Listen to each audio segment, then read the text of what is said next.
Hey everybody, and welcome to our online training series. This series is special for instructional assistants and everyone else who supports students with disabilities in school settings. So if you are an instructional assistant, if you work with students throughout the building, if you're an administrator, you are welcome to be part of this series. Our focus is going to be on working directly with students with disabilities. So today we're going to be talking about the concept of explicit instruction, and I'm Dr. Laura Clark here at NKCES, and I'm excited to be sharing with you today. Down in the bottom left-hand corner, you'll see a link that will take you directly to the slides.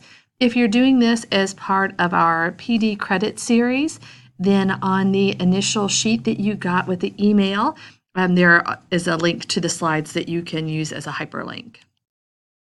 So in your resources that you received by email, there is a handout that you can use to take notes as we go through today's session.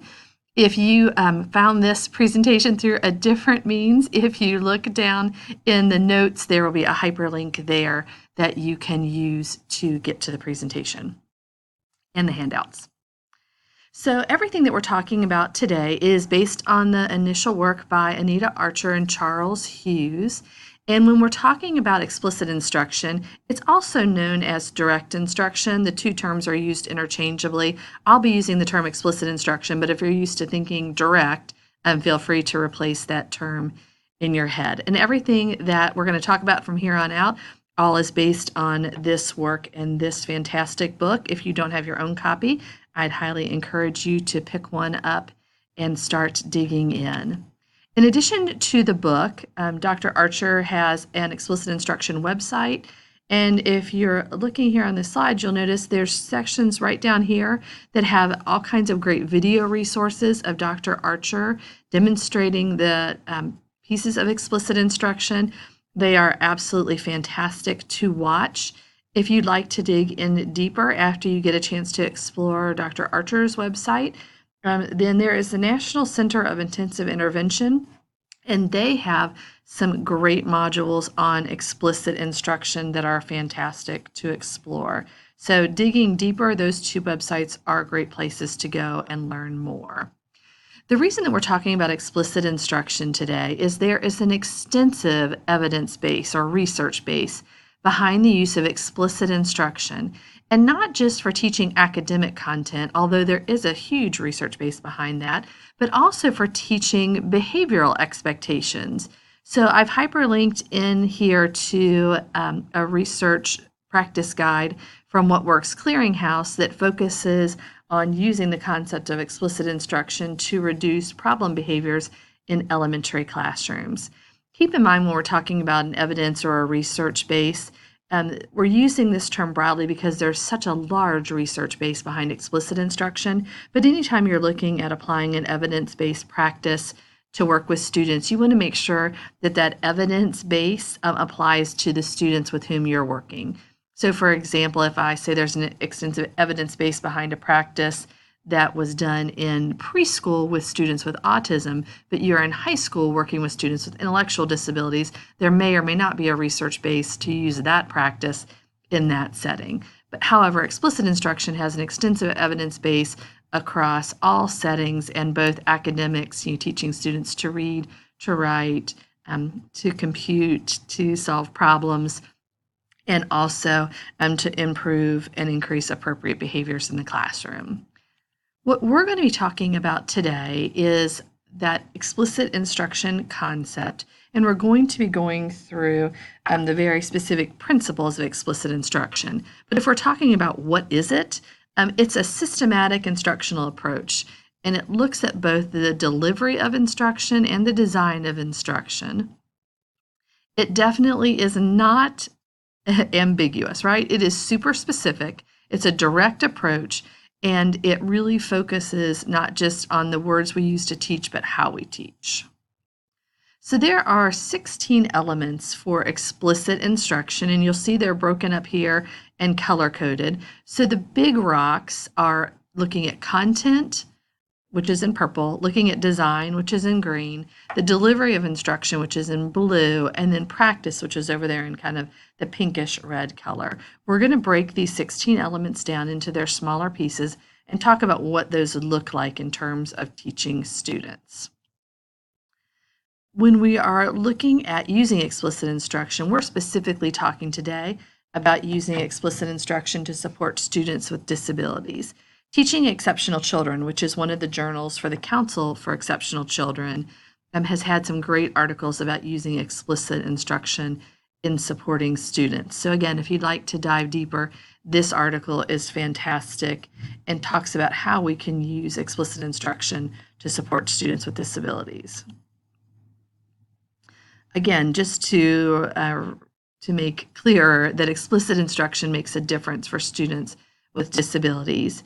If you're looking at Hattie's work, and Hattie's done a lot of work on what works in learning, in Hattie's work, we look at point 4 as what we call a hinge point, or it looks at if a research practice or an evidence-based practice demonstrates a point 4, then it's looking at a year's worth of growth.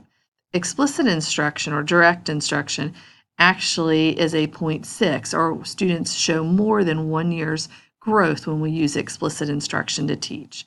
And because we know many students with disabilities are significantly behind in their academic learning or their understanding and ability to demonstrate appropriate behaviors, we want more than 1 year's worth of growth to help them catch up with their peers. So point 6 is a great place to be and a great practice when we're supporting students. So what do we mean when we say it works for both academics and behavior? Well, when we're looking at academics, we're talking about those fundamentals of being able to read, being able to write, and being able to solve math problems. But we can also use explicit instruction when we're thinking about behaviors, like teaching students how to appropriately walk in the halls, how to fill out a paper appropriately, or how to work with peers in a cooperative group. All of these very specific and different academic tasks and behavioral tasks can be taught using the concepts of explicit instruction. Sometimes we think that students are just going to intuitively know to do the right thing or to follow directions. They should have been taught that when they were little, we'll sometimes say out loud or to ourselves. But the reality for a lot of our students is they've never had explicit or direct instruction in what our expectations are. So even if they're a student in high school, they may never have been taught to do things the way we expect them to be done in our building or at our grade level.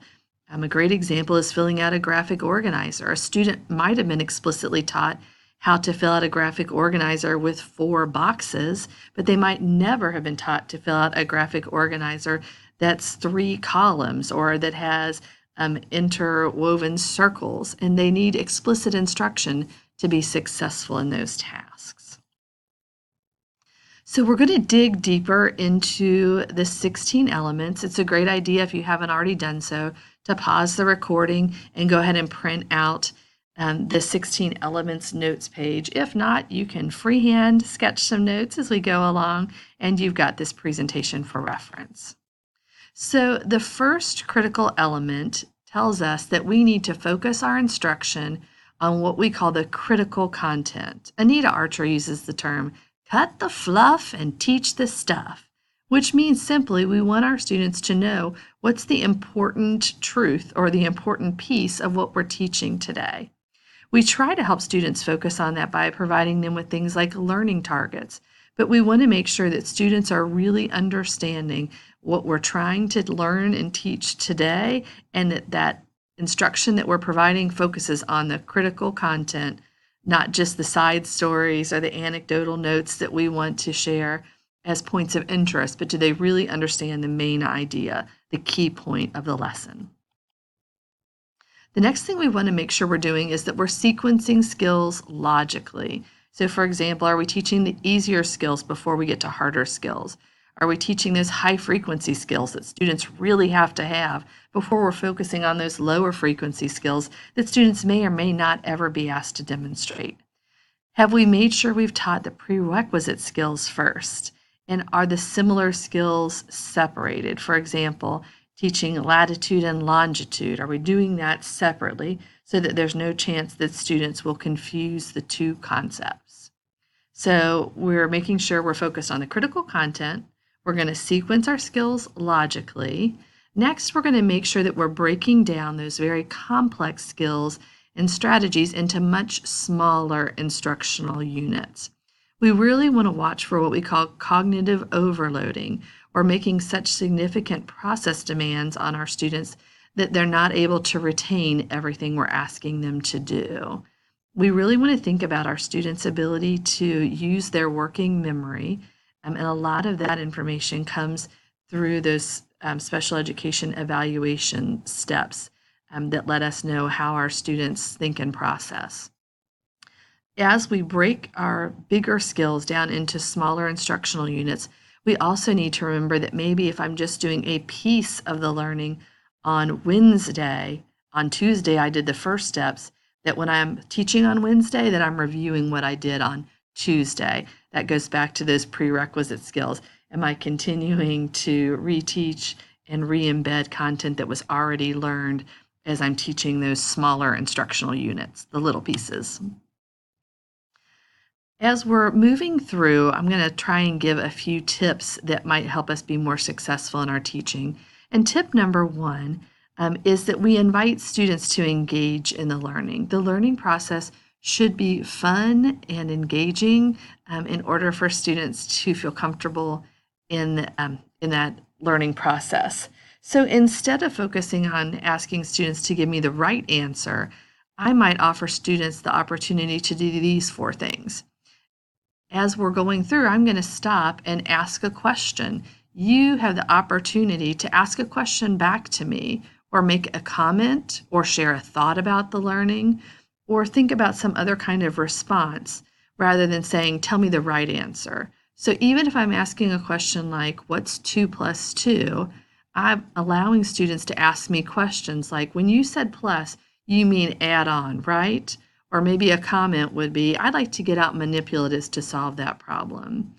Or maybe they've got a thought about this. When you wrote 2 plus 2, you wrote it going across, but is that the same thing as math when it goes up and down, right? So giving students the opportunity to clarify through questions, comments, and thoughts and responses really can decrease significant behaviors, because students know that your focus is on helping them learn, not just solving a bunch of quick right answers. All right, so we've looked at the elements of content, and now we're going to look at some of the design elements. As you've noticed as we've moved through content, this presentation is really meant to be some really quick, light touches on the overall concepts of explicit instruction, just to give us a taste for what all the pieces are that go together. To dive deeper, you'll definitely want to check out Anita Archer's book, the website, and the intensive intervention site. All right, so let's talk about design. The first element within design is making sure that our lessons are organized and focused on the critical content. We don't want to move off on all kinds of tangents, telling a bunch of random stories that students don't see a clear connection to the learning target. We also want to make sure that students see that there's a clear tie, that each thing that we're doing within the lesson relates to that overall learning target. We might, if we're doing several activities that are kind of spiraling the learning, maybe yesterday we learned about telling time to the hour, but we want to reinforce the fact that we had worked on some money skills last week. Well, we want to make sure that students understand, why are you talking about money when we're learning about time? That there's a clear organization and focus that says to students, we're doing some retrieval practice to make sure we're maintaining sharp skills. So we're going to be doing some money problems every day for this week, right? So students see, oh, there's an organization and a focus to what we're doing here. We want to begin every lesson with a clear statement of a learning goal, whether your school calls this a learning target or a learning goal or a learning expectation. You want to make sure students know the why of the learning today. What are we doing right now? We're learning addition? Are we learning to write a complete sentence? Are we learning about punctuation? What's the purpose of the lesson today? Are we learning about walking appropriately in the hallway? Are we learning how to fill out a graphic organizer? Are we learning how to ask questions in a small group? What's the target of the lesson today?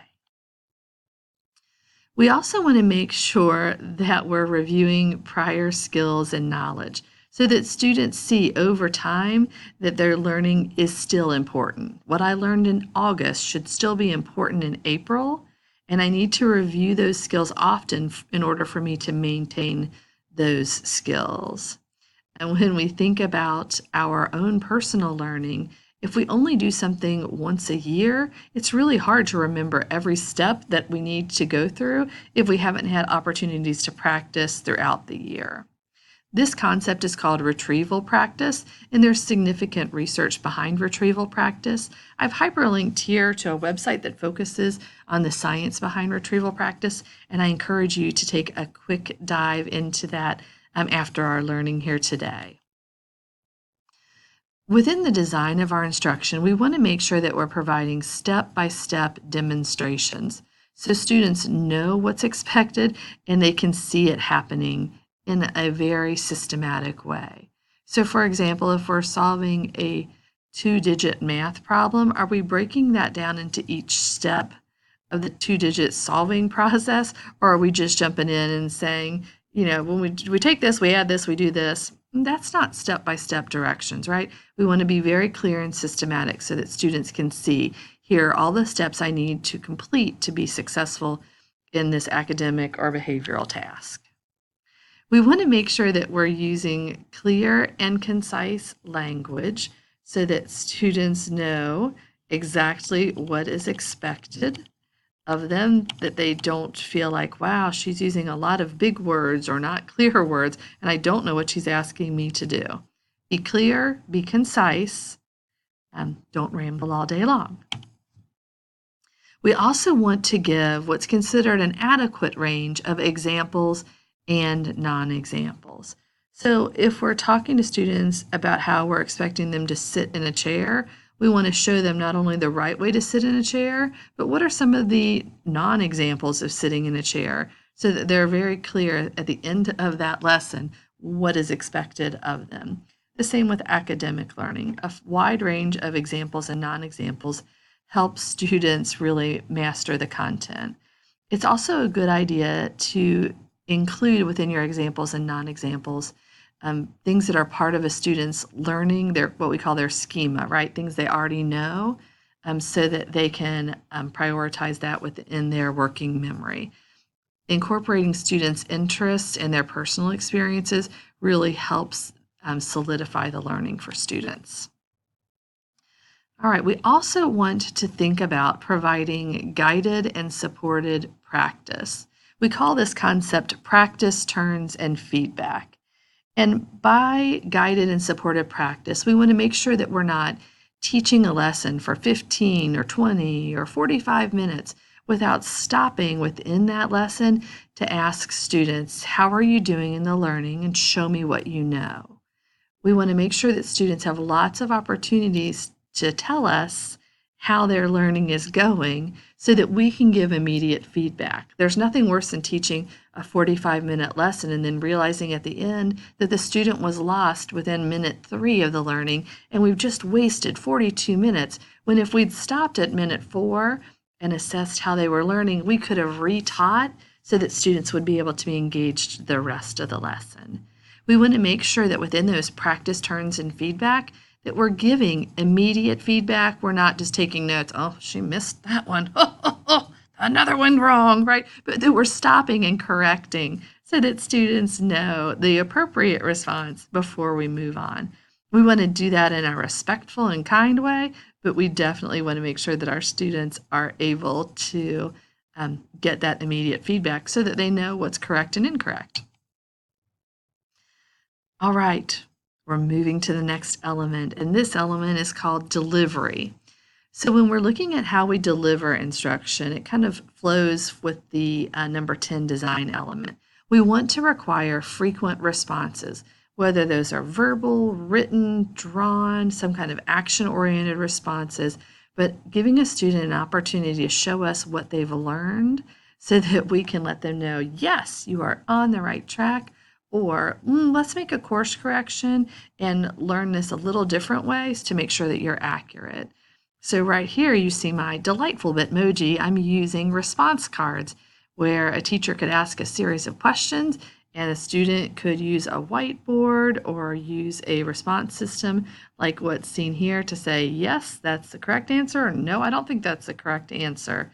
And then I, as the adult working with them, can give them quick feedback. We want to monitor student performance closely. The Bitmojis here is a little creepy, and we don't want to be creepy in our monitoring. We don't want students to feel like we're hovering or just watching them to catch them being bad or missing the problem, right? But we want them to know that we're monitoring because we're interested and invested in their learning, and we want to make sure they have everything they need to be successful. So that means that we're providing students with proximity. We're moving around the room if we're monitoring multiple students, or if I'm sitting at a small group or working one-on-one with a student, that when they are working on problem solving, that I'm not grading papers or checking my phone or doing something else, but rather I'm engaging with them in the learning process to give them that immediate feedback. All right, the next step that I want to engage in with our students, I want to provide immediate, affirmative, and corrective feedback. What does that mean? It means that right away, as a student is solving a problem or sharing information, I'm going to let them know, yes, you are on the right track, or wow, that is some really interesting thinking about the problem. If we approach it this way, let's see if we can come to a different conclusion, right? That I'm not letting wrong answers go, but I'm letting students know in the moment that the solution that they came to or their conclusion is not correct. Here's the correct way to think about that, or here's a different way to think about that. We definitely want to provide that corrective, affirmative feedback in a way that doesn't shut down the learning or the communication, that lets students still feel like they're on their way, that they are learning some new concepts, and that it's okay to be a risk taker, and it's okay to not always have the right answers, because that's part of the learning process. The next step within delivery is to think about our pace. We want to make sure that the lesson isn't lagging forever and the teacher is rambling and unprepared. No, we want a brisk pace that says, yes, yes, yes, we're going. At the same time, we don't want such a brisk pace that students are over there experiencing chest pain because you're moving so quickly they possibly have no prayer of keeping up with us. But we do want them to know we're moving forward in this lesson. If I need to stop to reteach or for you to solve a problem, we'll absolutely do that. But otherwise, our lesson is moving forward and we're keeping going with the day. The next step we want to think about is how we help students organize knowledge. And we see here what to me is the dream closet that I would like to have in my perfect world, where you'll notice that everything is color-coded, short sleeves to long sleeves. Everything is hung by color of the rainbow, red things together, blue things together, my sports clothes together, my shoes organized, my bags organized. Our brains are the same way. If we help students prioritize knowledge, it helps organize within what we call their brain closet.